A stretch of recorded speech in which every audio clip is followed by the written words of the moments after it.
Hello student, this is Shyam Kumar, your educator, and welcome to your online learning platform.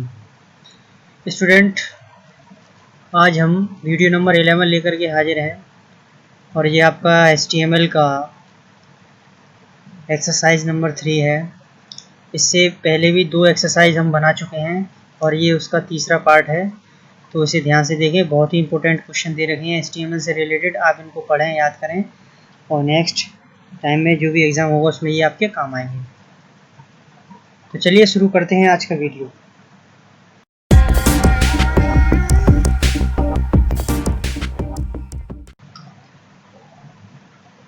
Multiple choice questions, starting यहीं से है। आपका ये पहला portion है मल्टीपल चॉइस क्वेश्चंस का। तो चलिए देखते हैं। ये क्वेश्चन नंबर 1 है हमारा।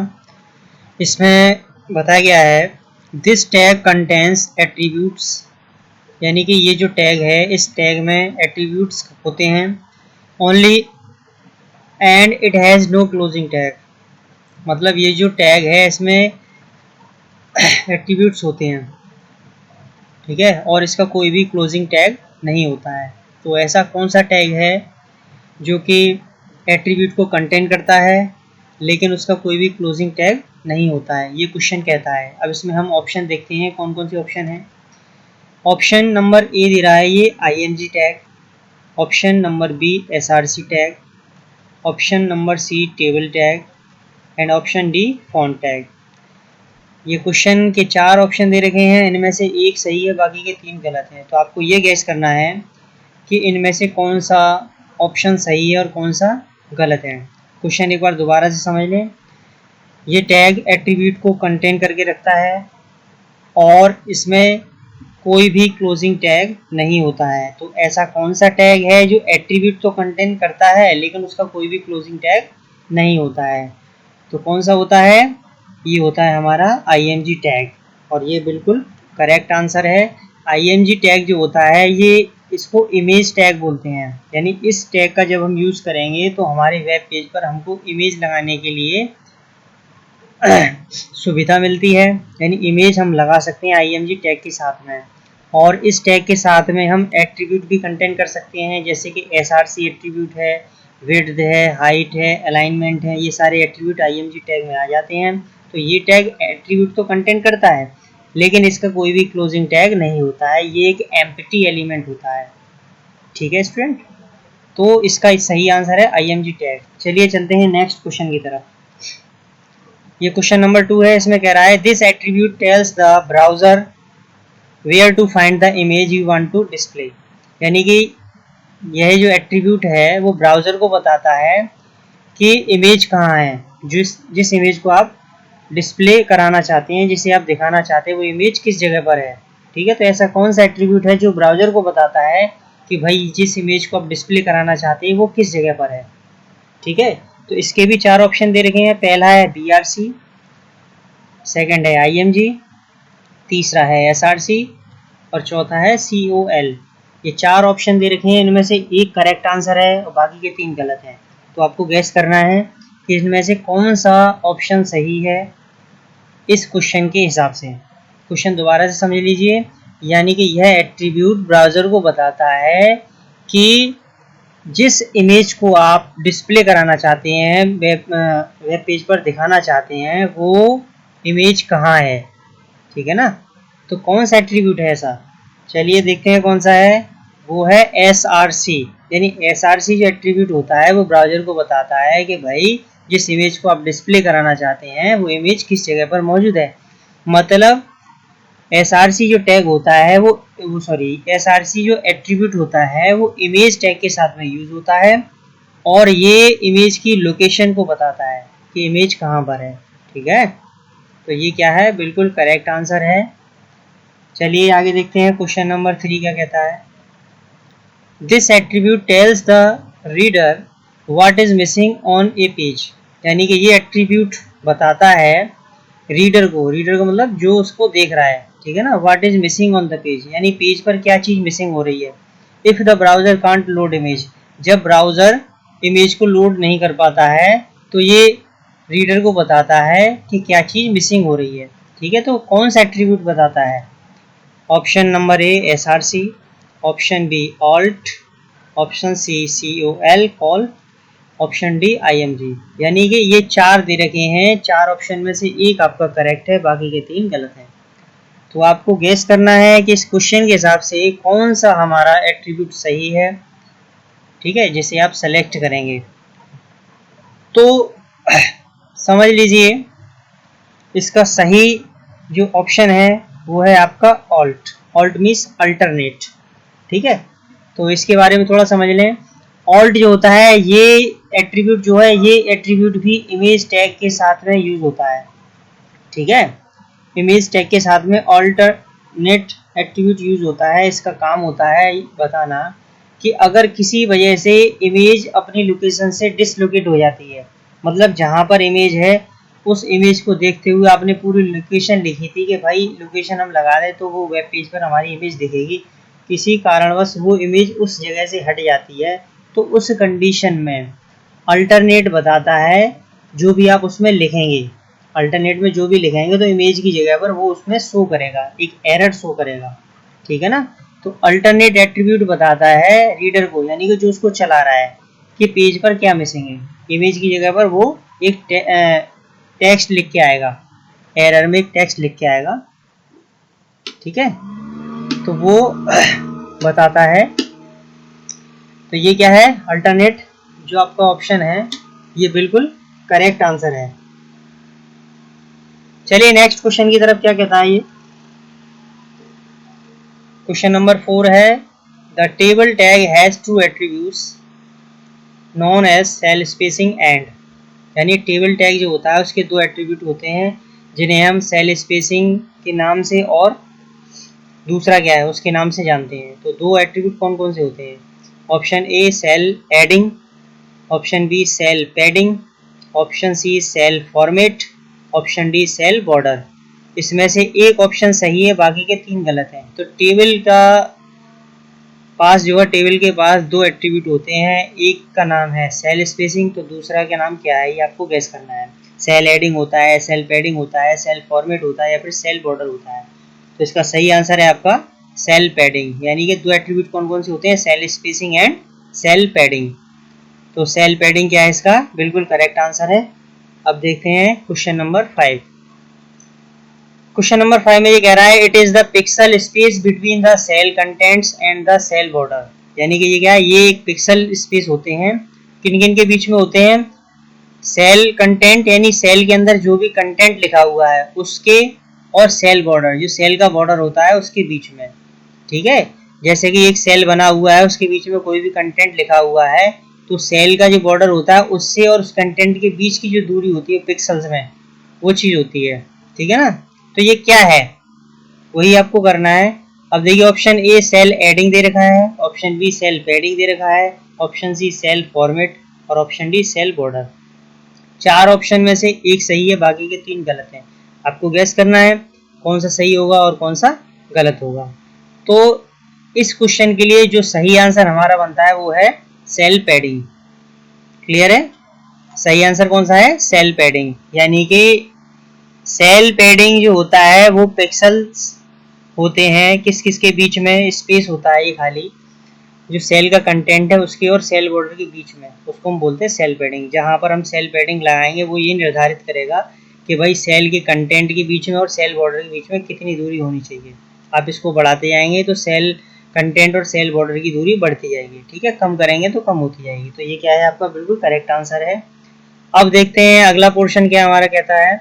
अगला portion fill in the blanks का है और इसमें ये कुछ पहले से ही वर्ड दे रखे हैं, सुइटेबल वर्ड्स हैं, इन्हीं में से हमको सेलेक्ट करके फिल करना है।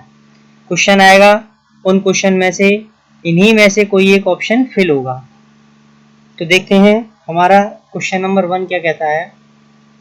To display an image on a page, यानी एक पेज पर इमेज को डिस्प्ले कराने के लिए you need to use the attribute. आपको इस एट्रीब्यूट को यूज करने की जरूरत पड़ेगी, ठीक है ना। तो भाई एक पेज पर इमेज को हमें शो कराना है, दिखाना है, तो उसके लिए हमें किस एट्रीब्यूट की जरूरत पड़ेगी वो हमें इसमें से सेलेक्ट करना है। तो कौन सा हो सकता है भाई, चलिए देखते हैं। वो है SRC एट्रीब्यूट। यानी कि सेकंड वाला SRC एट्रीब्यूट की जरूरत पड़ती है, ठीक है ना। इमेज के साथ में सबसे इम्पोर्टेंट SRC है। अगर इमेज के साथ आप सारे एट्रीब्यूट लगा दो, केवल SRC को छोड़ दो। SRC क्या होता है, एक तरीके से जो भी इमेज लगती है उसकी पूरी लोकेशन बताता है, उसका सोर्स बताता है कि वो इमेज कहाँ से लिया गया है, ठीक है। अगर वो लोकेशन सेट नहीं होगा तो आपकी इमेज नहीं आएगी। तो SRC एट्रीब्यूट ही होता है जो मतलब इमेज को डिस्प्ले कराने में हेल्प करता है। चलिए अगला क्वेश्चन क्या कहता है, फिर ब्लैंक स्पेस दे रखा है, attribute is used to define an alternate text for an image. यानी कि ये जो एट्रीब्यूट है वो किसी इमेज की जगह एक अल्टरनेट टेक्स्ट दिखाने में यूज होता है। तो कौन सा इनमें से एट्रीब्यूट है ऐसा जो इमेज की जगह पर एक टेक्स्ट दिखाता है, ठीक है ना। इमेज अगर नहीं आती है तो उसकी जगह पर कोई टेक्स्ट लिखा हुआ आता है, तो वो कौन सा एट्रीब्यूट है जिसे लगाने से ऐसा होता है। तो वो है हमारा ऑल्ट एट्रीब्यूट। ऑल्ट का मतलब अल्टरनेट, अल्टरनेट का मतलब होता है कि कोई भी चीज़ अगर उपलब्ध नहीं है, अवेलेबल नहीं है, तो उसकी जगह पर कोई दूसरी चीज़ अवेलेबल हो जाए। तो जहाँ पर इमेज नहीं आती है उसकी जगह पर हम कोई भी टेक्स्ट लिख देते हैं कि बाय द वे किसी वजह से अगर इमेज वहाँ से डिलीट हो जाती है मेन अपनी लोकेशन से, तो जो इमेज का हमने जो भी लोकेशन दिया था वो वहाँ पर नहीं मिलेगी, तो वो शो नहीं कराएगा। उसकी जगह पर हम कोई भी टेक्स्ट लिख देते हैं कि भाई इमेज नहीं आए, तो उसकी जगह पर ये वाला टेक्स्ट लिखा आना चाहिए, जैसे कि इमेज नॉट फाउंड, ठीक है ना। इस तरीके का कोई भी टेक्स्ट उसमें आता है। तो चलिए नेक्स्ट क्वेश्चन क्या है हमारा, क्वेश्चन थर्ड कहता है फिर ब्लैंक दे रखा है, will then display the alternate text instead of the image. ठीक है, इमेज की जगह पर अल्टरनेट टेक्स्ट जो भी है वो डिस्प्ले होता है। कब होता है और कब होगा वो, ठीक है ना। द ब्राउजर विल, यानी कि जो ब्राउजर होता है वो करता है इस चीज़ को, ठीक है ना। कौन दिखाएगा उस चीज़ को, ब्राउजर। ब्राउजर में तो शो होगा। अगर हम अल्टरनेट एट्रीब्यूट लगाते हैं किसी इमेज के लिए तो ब्राउजर ही होता है जो उसको शो कराएगा, ठीक है। क्वेश्चन नंबर 4 है, इसमें पहले ही ब्लैंक दे रखा है। इसमें कह रहा है blank is the pixel width between the individual data cells in the table, ठीक है ना। ये क्या है, सेल और टेबल के बीच में ये पिक्सल्स में विड्थ में क्या होता है, इसकी स्पेस होता है, ठीक है ना। इसकी जो विड्थ होती है वो जो चौड़ाई होती है सेल और सेल के बीच में, ठीक है ना, डाटा के बीच में, तो उसके बारे में पूछ रहा है। तो क्या चीज़ होती है वो, तो देखते हैं यहाँ पे क्या है, सेल स्पेसिंग। यानी सेल स्पेसिंग होती है जो दो सेल के बीच में पिक्सल्स में विड्थ निर्धारित करता है, सेल और सेल के बीच में, ठीक है ना। अगला क्वेश्चन देखते हैं क्या है इसमें। क्वेश्चन नंबर 5 है, टू मर्ज टू और मोर टेबल कॉलम्स यूज। यानी कि एक टेबल के अंदर दो या दो से ज़्यादा कॉलमों को मर्ज करने के लिए कौन सा ऑप्शन यूज होता है, ठीक है। तो वो ऑप्शन होता है हमारा कॉल स्पेंड, ठीक है ना। जहाँ पर आपने किसी टेबल में देखा होगा कॉलम मिक्स हो रहे होते हैं दो कॉलम के बराबर जब एक कॉलम हो जाता है तो उस जगह पर हम कॉल स्पेंड का यूज़ करते हैं HTML के अंदर। तो ये हमारा सेकंड पोर्शन था फिल इन द ब्लैंक्स का। चलिए अगले पोर्शन की तरफ चलते हैं। ये हमारा ट्रू एंड फॉल्स, ठीक है। इसमें ट्रू स्टेटमेंट और फॉल्स स्टेटमेंट को हम फॉलो करेंगे। देखते हैं, चलिए पहला स्टेटमेंट क्या कहता है। पहला है the value of the alt attribute is author defined text. यानी कि जो ऑल्ट एट्रीब्यूट की जो वैल्यू होती है वो ऑथर डिफाइंड टेक्स्ट होता है। यानी कि ऑथर का मतलब जो उस पेज को बना रहा है, ठीक है ना। जो उस पेज को बनाने वाला है वो अपनी तरफ से टेक्स्ट को डिफाइन करता है कि उसकी जगह पर हमें क्या लिखना है, ठीक है। जैसे कोई इमेज है, इमेज नहीं आए तो उसकी जगह पर हमें क्या टेक्स्ट दिखाना है, तो वो यूज़र डिसाइड करता है, ऑथर डिसाइड करता है जो उसको बना रहा है। तो ये बात सही है या गलत है, तो ये बात बिल्कुल सही है। जो भी टेक्स्ट आपको दिखाना है इमेज की जगह पर, अगर इमेज नहीं आती तो उसकी जगह पर क्या टेक्स्ट आना चाहिए ये बनाने वाला ही डिसाइड करता है, ठीक है। ये कंप्यूटर डिफ़ॉल्ट नहीं होता है कि कंप्यूटर अपनी तरफ से दिखाएगा, नहीं, जो भी हम लिखेंगे वही टेक्स्ट उसमें शो कराएगा। चलिए अगला क्वेश्चन क्या कहता है, alt attribute provides alternative information for an image. यानी अल्ट एट्रीब्यूट जो होता है वो एक इमेज के लिए अल्टरनेटिव इन्फॉर्मेशन प्रोवाइड करता है, ठीक है ना। एक दूसरी इन्फॉर्मेशन देता है, मतलब इमेज नहीं तो उसकी जगह कोई दूसरी इन्फॉर्मेशन आपको प्रोवाइड करता है। तो ये बात सही है या गलत है, ये बात बिल्कुल करेक्ट है। जो अल्ट एट्रीब्यूट होता है वो एक इमेज की जगह पर कोई दूसरी इन्फॉर्मेशन आपको प्रोवाइड करता है। पहली इन्फॉर्मेशन का मतलब इमेज चाहिए आपको, अगर इमेज नहीं आ रही तो दूसरी इन्फॉर्मेशन आपको ये प्रोवाइड करेगा। ठीक है, अगला क्वेश्चन क्या कहता है, tables are defined with the table tag, यानी टेबल जो होती है वो बनती है टेबल टैग के साथ में। अगर आप टेबल टैग लगाएंगे तभी आपको टेबल बनेगी। ठीक है ना, ये बात सही है गलत है? तो ये बात बिल्कुल करेक्ट है, जब आप टेबल टैग लगाएंगे तभी आपकी टेबल बनेगी। अगला क्वेश्चन क्या कहता है, headings in a table are defined with the T R tag, यानी कि टेबल के अंदर जो हेडिंग्स आती हैं वो टी आर टैग के साथ में बनती हैं, यानी टी आर टैग लगाने से वो हेडिंग बनती है। ये बात सही है या गलत है? तो ये बात बिल्कुल गलत है। ठीक है, हेडिंग्स जो बनती हैं टेबल के अंदर वो टी एच टैग से बनती है, टेबल हेडिंग। ठीक है ना कि टी आर टैग से। टी आर टैग लगाने से टेबल रो बनती है। जब आप कोई भी एक टेबल बनाएंगे, टेबल कमांड के बाद में दूसरी कमांड टी आर की ही होती है। जब आप टी आर लगाएंगे तभी आपकी एक रो बनेगी, उसके बाद में टेबल हेडिंग चाहिए या फिर टेबल डाटा चाहिए।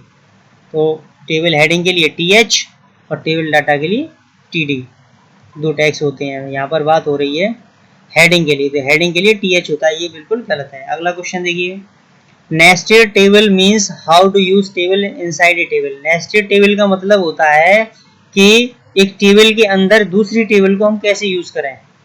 ठीक है, नेस्टेड टेबल किसे बोलेंगे, जब कोई एक टेबल दूसरे टेबल के अंदर होती है तो उस चीज को हम नेस्टेड टेबल कहते हैं। एक टेबल बनी हुई है, उसी के अंदर दूसरी टेबल बन जाए तो उस टेबल को हम नेस्टेड टेबल कहते हैं, उसका मतलब ये होता है। तो ये बात सही है या गलत है? ये बिल्कुल करेक्ट बात है। जब किसी एक टेबल के अंदर कोई दूसरी टेबल आती है तो उसको हम नेस्टेड टेबल बोलते हैं। तो ये था हमारा ट्रू फॉल्स का पोर्शन। चलिए चलते हैं अगले पोर्शन की तरफ। क्या है हमारा, टिक द करेक्ट वर्ड। एक सेंटेंस होगा, उसके लिए दो वर्ड दे रखे होंगे, उनमें से आपको सूटेबल जो भी वर्ड है उसको टिक करना है और वही आपका राइट आंसर होगा। तो क्वेश्चन नंबर 1 कहता है, द ब्लैंक दे रखा है, attribute is the URL of the image you want to display on your page. यानी कि इसमें एक एट्रीब्यूट आपको सेलेक्ट करना है। वो एट्रीब्यूट क्या करता है, वो एट्रीब्यूट जो होता है वो इमेज का एक यूआरएल होता है, मतलब एक एड्रेस होता है जिसे आप डिस्प्ले कराना चाहते हैं वेब पेज पर। ठीक है ना, किसी एक वेब पेज पर जब आप जिस इमेज को डिस्प्ले कराना चाहते हैं तो उसे डिस्प्ले कराने के लिए, ठीक है ना, एक एट्रीब्यूट की जरूरत पड़ती है। वो एट्रीब्यूट क्या होता है, उस चीज़ का यूआरएल होता है, उसकी पूरा एड्रेस होता है। तो वो कौन सा है भाई, एट्रीब्यूट कौन सा है वो, जो एक वेब पेज पे डिस्प्ले कराने के लिए एक एट्रीब्यूट, मतलब उसका एक यूआरएल होता है, तो वो है आपका एसआरसी। यानी कि एसआरसी एट्रीब्यूट जो होता है वो एक इमेज का यूआरएल होता है, एक सोर्स एड्रेस होता है, जिससे लगाने से आप अपने वेब पेज पर किसी भी इमेज को डिस्प्ले करा सकते हैं। तो ये क्या है, बिल्कुल करेक्ट आंसर है। यहाँ पर आपका एसआरसी आएगा, एसआरसी मतलब सोर्स। ठीक है, सेकंड क्वेश्चन कहता है, the blank provides as the value of src location where the image is stored। ठीक है ना, तो इसमें भी एक एट्रीब्यूट ही आएगा जो कि प्रोवाइड करेगा एक वैल्यू। ठीक है ना, src लोकेशन की वैल्यू प्रोवाइड करेगा where the image is stored, जहाँ पर इमेज स्टोर्ड होती है। तो कौन सा है भाई, इनमें इन दोनों में से कौन सा आएगा, वो है हमारा यूआरएल। ठीक है ना, यूआरएल प्रोवाइड करता है। ये एसआरसी होता है वो क्या प्रोवाइड करता है, यूआरएल प्रोवाइड करता है। जैसा कि यहाँ पे बताया गया था, यू एसआरसी होता है वो एक यूआरएल एड्रेस होता है किसी भी इमेज का। तो यहाँ पे पहले यूआरएल दे दिया, यानी यूआरएल जो प्रोवाइड होता है वो किसकी वजह से होता है, एसआरसी की वजह से। ठीक है ना, इसमें क्या आएगा, यूआरएल आएगा। तो ये क्या है, बिल्कुल करेक्ट है। अगला क्वेश्चन देखते हैं हम, क्वेश्चन नंबर 3 है हमारा, to display a table with borders you will use the attribute. यानी कि किसी एक टेबल को बॉर्डर सहित दिखाने के लिए आप किस एट्रीब्यूट का यूज करेंगे। यानी कि आप कोई एक टेबल दिखाना चाहते हैं, डिस्प्ले कराना चाहते हैं, लेकिन वो टेबल लाइनिंग सहित दिखाई दे। बॉर्डर का मतलब क्या था, जब आप बॉर्डर लगाते हैं तो एक लाइनिंग दिखाई देनी चाहिए। तो यहाँ पर कौन सा एट्रीब्यूट आएगा भाई, यहाँ पर आएगा बॉर्डर एट्रीब्यूट। ठीक है ना, अगर आप बॉर्डर लगाएंगे तभी टेबल की लाइनिंग दिखाई देगी, अदरवाइज नहीं दिखाई देगी। बिना बॉर्डर के उसमें लाइनिंग नहीं आएगी टेबल में। ठीक है ना, तो उसमें जो भी लाइनिंग आप अगर दिखाना चाहते हैं तो उसके लिए आपको किस एट्रीब्यूट का यूज करना पड़ेगा, बॉर्डर का। तो ये क्या है आपका बिल्कुल करेक्ट आंसर है, यहाँ पर बॉर्डर आएगा। अगला क्वेश्चन चलता है हमारा, क्वेश्चन नंबर 4 है, टू मर्ज 2 और मोर रोज इन ए टेबल यूज। ठीक है, एक टेबल में दो या दो से अधिक रोज को मिलाने के लिए आप किस एट्रीब्यूट का यूज करेंगे।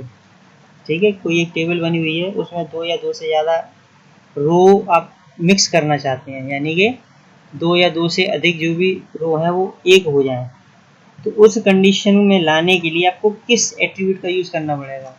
तो वो होता है हमारा रो स्पैन। कौन सा होता है वो? रो स्पैन होता है, जिसका यूज़ करने से आप दो या दो से ज़्यादा रो को मर्ज करा पाएंगे। तो ये बिल्कुल करेक्ट आंसर आपका रो स्पैन। चलिए देखते हैं नेक्स्ट क्वेश्चन क्या कहता है। The blank tag has two attributes, ठीक है, none as cell spacing and cell padding.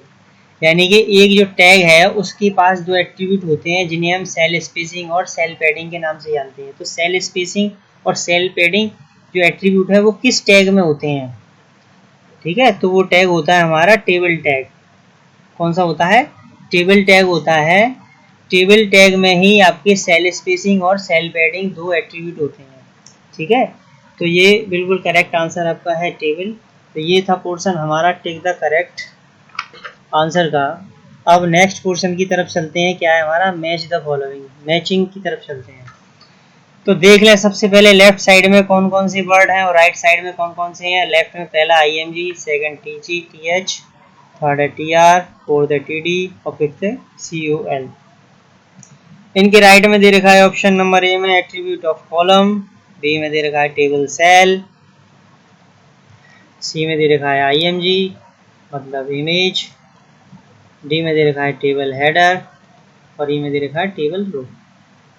तो लेफ्ट साइड और इधर राइट साइड, इनमें से हमको मैच करना है। तो सबसे पहले हम चलते हैं IMG। IMG का मतलब क्या होता है? इमेज। भाई ये क्या है? एक इमेज टैग है।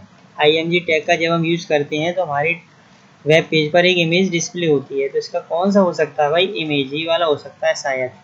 तो ये बिल्कुल करेक्ट आंसर है, IMG वाले का इमेज ही होगा। सेकंड ऑप्शन देखते हैं TH। TH का मतलब होता है टेबल हेडर, यानी टेबल हेडिंग या फिर टेबल हेडर।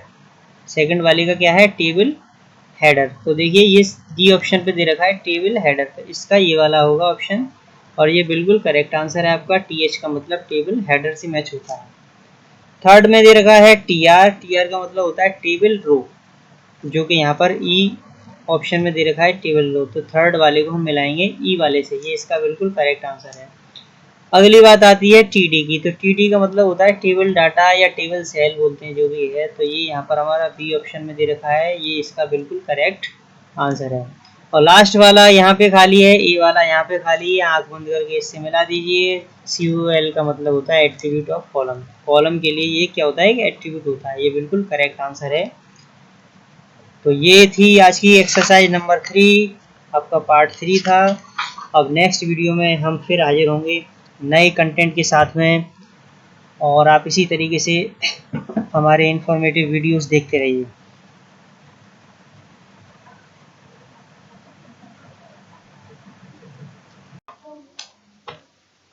आज की वीडियो का सेशन यहीं फिनिश होता है और आई होप आप सभी स्टूडेंट्स ने आज के टॉपिक को अच्छे से समझा होगा। अगर आपको कोई क्वेरी है तो मैसेज करें, आपकी क्वेरी को हर संभव प्रयास से दूर किया जाएगा। स्टूडेंट्स जाने से पहले कुछ इम्पोर्टेंट बातें, चैनल को सब्सक्राइब करें, बेल आइकन को प्रेस करें, जिससे आगे आने वाले लेटेस्ट वीडियो के नोटिफिकेशंस आपको मिल सकें। अगर आज का वीडियो आपको अच्छा लगा हो तो वीडियो को लाइक करना ना भूलें और वीडियो को शेयर जरूर करें, जिससे किसी की हेल्प हो सके। हमारा वीडियो देखने के लिए धन्यवाद। स्टूडेंट्स आगे के वीडियो में हम फिर मिलेंगे, तब तक के लिए बाय बाय। घर पर रहें, सुरक्षित रहें और आपका दिन शुभ रहे। जय हिंद।